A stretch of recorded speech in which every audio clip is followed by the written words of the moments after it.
How you doing, everybody? It's Wardy here, and we got some massive breaking free agency news to get into, as the Mets are already showing extreme interest in the coveted Japanese ace all the way there from the NPB, and Roki Sasaki, as he has officially been posted from his club overseas. I want to see your initial reactions in the comments down below, everybody, not only on Sasaki, in which we're going to deep dive in a second, everything that you guys need to know about him, his current connection with the Mets, the Dodgers, the Yankees, and many other big market clubs, the prospect of landing him, how great is that of a possibility, or how slim of that is a possibility, knowing that the Dodgers have been long connected to Sasaki as well. Let me hear it, everybody, before we deep dive at all. And let me preface by saying that I'm recording this video right now, right around 3 a.m. Eastern. Why, you might ask, Wardy? Well, that's because north of 2 hours ago, my son woke me up, and as he woke me up, and naturally, you know, when you first wake up and you're just doom scrolling on your phone, I did exactly that. I'm tagged and everything. Why? Because a half hour prior to me waking up, we find out the news from the NPB themselves there, his club over there,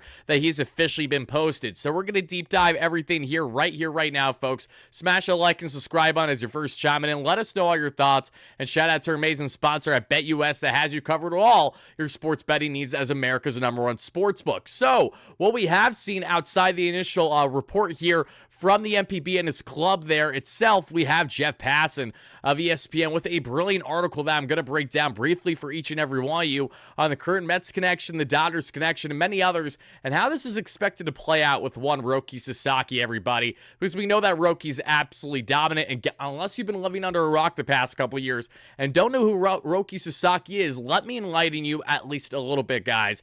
This is a Japanese phenom, just like how a couple years ago when the Mets signed Kodai Senga, that was a big deal at the time. That paid dividends for a guy that had Cy Young Award votes in his first year in the bigs, mind you, with a decade-long of experience in the NPB. Fast forward to last offseason, Yoshinobu Yamamoto, the 25-year-old phenom, signs a massive contract, the biggest pitching contract in Major League history. The Mets offer that contract, and it was matched by the Dodgers. And again, if you're Yamamoto, how can you be wrong for wanting to play with Shohei Ohtani, your teammate, where you won gold for the World Baseball Classic, and then they win it all in their first year with the Dodgers in 2024. Roki Sasaki is very much likely to potentially land in the NL West, either with the Dodgers or the Padres, but the Mets and the Yankees are two teams that are showing extreme interest here, and David Stearns has already flown to Japan north of 2 months ago, going back to September. That was reported a couple days ago, I believe, from the New York Post or so, stating how it wasn't so much about scouting as it had a lot more to do with having mutual respect for one another, kind of informing Roki Sasaki who David Stearns and the Mets are about, and trying to build that relationship early outside the great scouting that the Mets did throughout the course of the year there in Japan when evaluating one Roki Sasaki. The dominant flame-throwing right-hander, again at 22 years of age, had a 2.35 ERA across 18 games this past season, a 10.5 K per nine to just an absolutely gorgeous 2.6 walks per nine, just over a 1 whip, a guy that has a devastating fastball that we know that's touching the upper echelon of 100 miles per hour. Everything about his arsenal simply is not fair. And Sasaki, while there are some health concerns about his future, knowing that he's a flamethrower that already went through his highs and his lows this past season in the NPB, at his age and at his value is coming at a premium unlike any other guy. He's in such a unique situation because, as Jeff Passan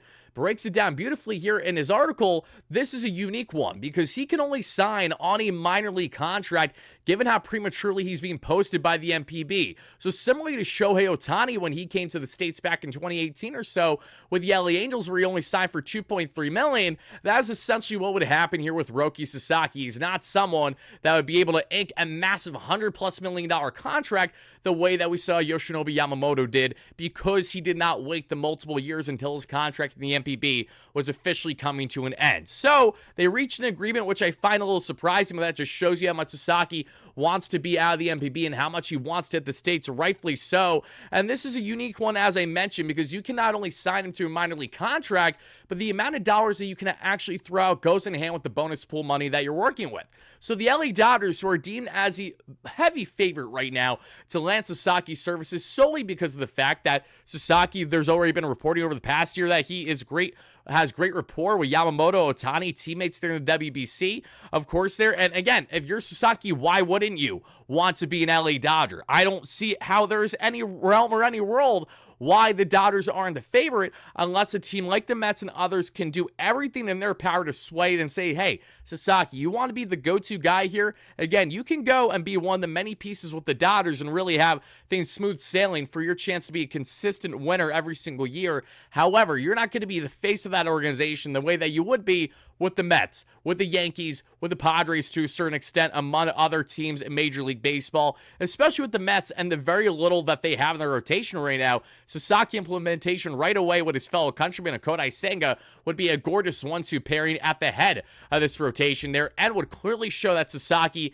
is the number one guy in this rotation. Not to denounce everything that Senga has given us, but Sasaki is in a realm of his own. And when we look at the bonus pool dollars, that's where the Mets have themselves an upper hand, because they have over $3 million more than the Dodgers can to spend, because the Dodgers have the second to last bonus pool money that they're currently working with for as we get into that period for the international free agent signing period beginning around January. So for Sasaki, he has around 45 days or so to sign with the Major League Baseball club, and that's pretty much going to have us starting around in that January area, because this is a little bit of a lengthy process for one Sasaki, because this is not a normal posting. As I mentioned, this is a rather unique one, and there are multiple teams that are going to be heavily involved for his services, rightfully so, and they're going to be doing everything in their power to try to land the coveted young right-hander. And as it's been noted here already from one and that we have seen in Jeff Passan, he did note that while the Dodgers again may be deemed as a favorite to some, is not a certainty that he is going to land there by any stretch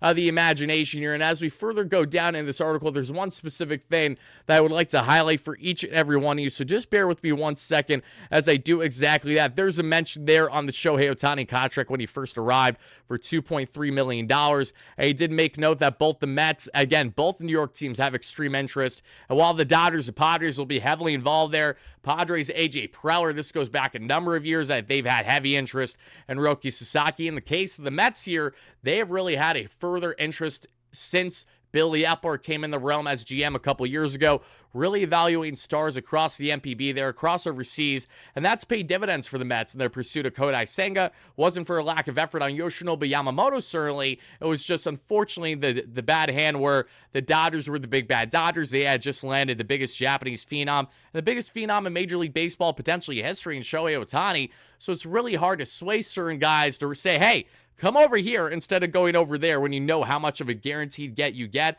with all the publicity, all the spotlight, and knowing that 10% of Japan essentially watches the Dodgers consistently. It's absolutely bananas from what we saw in the postseason. That country is basically Dodger blue through and through, unless David Stern and Steve Cohen have anything to say about that.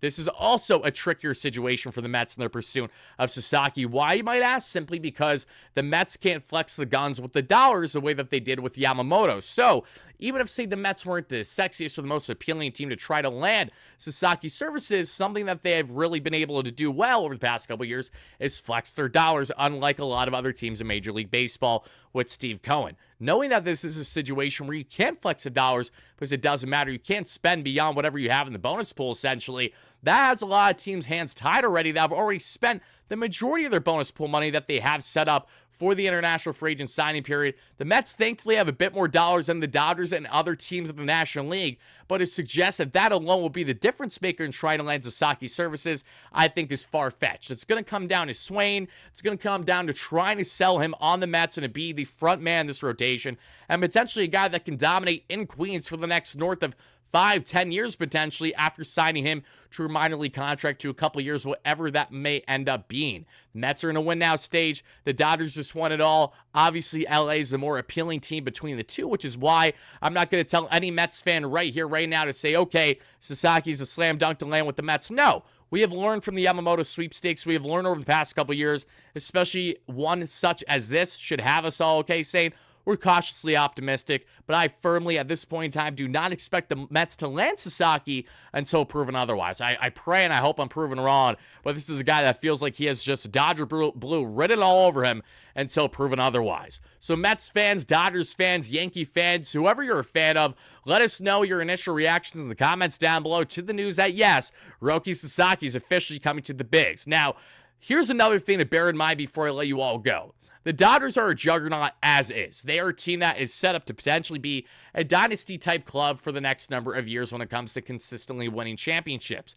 Now, adding potentially Roki Sasaki makes things so much more difficult for the Mets, for the Padres, and for other top contending teams in the National League to try to best the Dodgers each and every year. So, what I will say is that if Sasaki does land with the Dodgers, that is only going to have a further point of emphasis for David Stearns and Steve Cohen to go scorched earth this offseason and do everything in their power to make this team that much better for 2025 and beyond. Because it's not like they're just competing with themselves. They know that they have a hill to climb, and that is the Dodgers hill, having won it all this past season. So that is what I'll leave you with, everybody. Thank you all so much for watching. More on Sasaki as we find out further reporting in the coming days and weeks we will touch on here on the channel. Until then, have a fantastic rest of your night to evening whenever you're watching this. And as always, no matter what, let's go Mets, baby. Peace out, folks. Have a great one.